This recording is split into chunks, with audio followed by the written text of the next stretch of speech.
These are some of the books that were in the boxes. This, I'll just kind of go through, and if you want me to stop on one. Some of these I don't know too much about, and I really look up every single book. And this is kind of old spicy stuff I thought was kind of fun. And these are eBay prices. If anybody wants any of these, I can come down like significantly on whatnot because there's less fees. This copy of Vonnegut was pretty hot. Copy of Lolita, which you don't see too often. This is a very, very banned book. I got a copy of State and Revolution by Lenin, my little Marxist friends, comrades. La bourgeoisie. No, anyway, I'm kidding. It's a little early for all that. This is a first edition, first print of Pelican Brief. And so this is another thing. Like you see a lot of John Grisham books, and you would think like because there's so many printed that none of John Grisham would be collectible, but like some of the earlier stuff in the first print, first editions, I mean, they're not like crazy expensive, but they're worth picking up. People do like it. Lawyers collect them, stuff like that.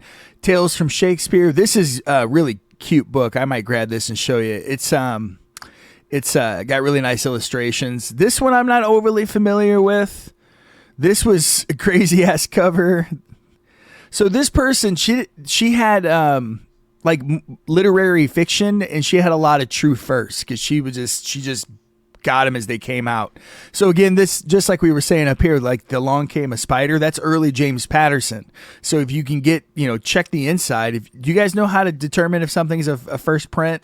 If not, I could teach you guys real quick. But these are probably more of the more fun stuff that was in that collection. It was, and if you guys don't know what collection they're talking that I'm being asked about, a gal who worked at a condo in like the rich part of where I live, had like 16 boxes dropped off at their like condo management area. I guess either the person passed away or was downsizing or whatever the case may be.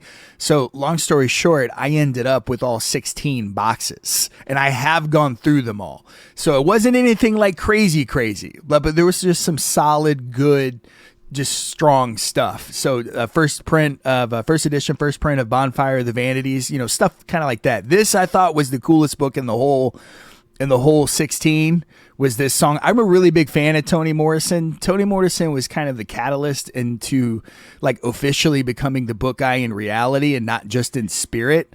In my local area, another book that was written by Toni Morrison called The Bluest Eye, which has some rough scenes in it. I'm not going to lie.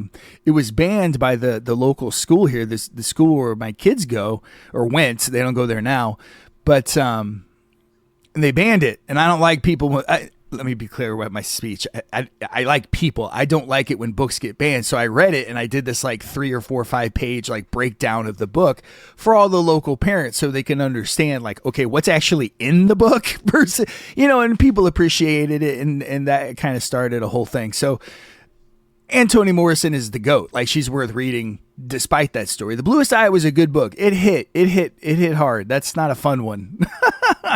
So, I don't know if you guys have read that, but I really highly recommend. And I don't think it should be banned in schools because I don't know if you've read it, but it has to deal with sexual assault, and it's like a parent is involved, and there's and it kind of goes into the story on why the parents were so messed up. It's just a lot of sad. And they wanted to ban the book because of some inappropriate scenes, and they were tastefully done, and they did move the plot forward, but they were rough. I'm not going to lie, but I think it's important to keep those books accessible because unfortunately that's life. Like, that happens to people.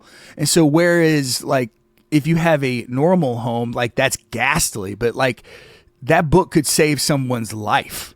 Someone who is going through that, someone who doesn't know how to articulate what's happening to them. Do you know what I'm saying? It's also, I think of like teachers like Batman. They have like tool belts and they have like a utility belt and all the answers to the world's problems. Or in the books are part of that. Like a teacher could like help relate to a student and help a student through something by being aware of that book.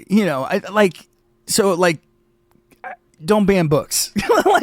Don't ban books. Just don't ban books. You know what I'm saying? So anyway, here's some rest of the stuff. Some old Abraham Lincoln, Carl Sandburg. This monkeys thing was pretty wild.